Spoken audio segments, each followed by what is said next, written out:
Hey everybody, Jim Viebrock here with Maintenance Minute. We're at the project house, and in today's little quick tip, I'm going to show you how we added can lights and a ceiling fan to this basement room. Let's get started.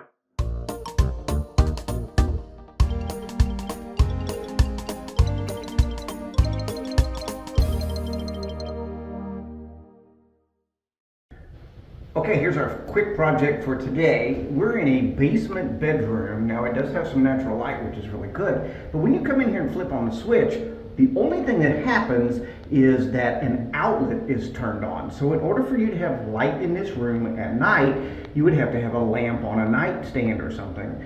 This house was built in the 1980s, and I'm really surprised that in that time frame there's not any ceiling fan or any way to mount anything up in the ceiling. As a matter of fact, the ceiling is absolutely smooth except for the register vent that's up there. So like I say, we're in a basement, so what I'm going to do, some of you might think is a little bit of extreme.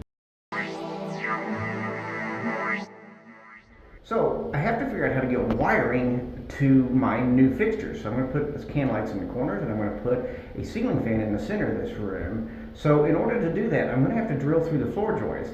So I'm either going to have a whole bunch of patches in this drywall, or I can do the easy thing for me, which may seem a little extreme to you guys, and I'm going to take this center section down right here. That'll make it way easier. I'll be able to drill through the floor joists appropriately and have room to be able to get in there and properly secure backing for the ceiling fan.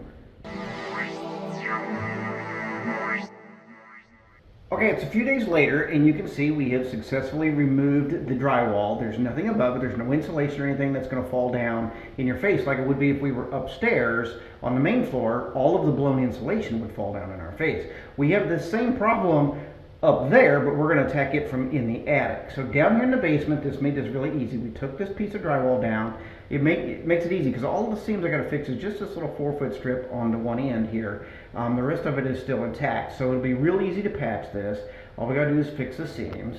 But opening this up allowed us to be able to drill through the floor joists without having to have a whole bunch of patches in this drywall, and it allowed us to run laterally to the ends just fine, and we could pick it all up. Now, we did put a ceiling fan in here, which is new for this room, and in order to do that, you need to secure it properly. You need to put a 2x4 in there, and then you need to screw the metal box to that backing so that it's good and secure, because ceiling fans wiggle, especially if they're out of balance, and if you use a plastic box up there, it will strip out and fall, and if you don't secure it properly, using the backing and so forth, it will eventually fail as well. So that made it easy for us to put that in there. It also made it easy for us to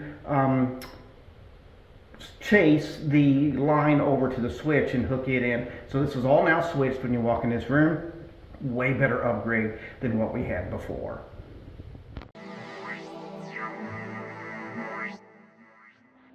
As you can tell, that was a bit of an extreme project, but it turned out really nice. We have a level 5 finish on this ceiling, brand new modern ceiling fan, and the flush mount can lights. It made a great improvement to this downstairs bedroom. Even at night, this room's going to be nice and bright.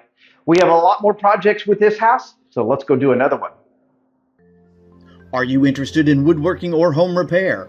If so, please look at maintenanceminute.net. Hi, I'm Jim Viebrock, and I'm the host of Maintenance Minute. From my website, you can watch videos on how to build a variety of arts and crafts projects, full-on woodworking builds, and home repair and remodeling tips, too.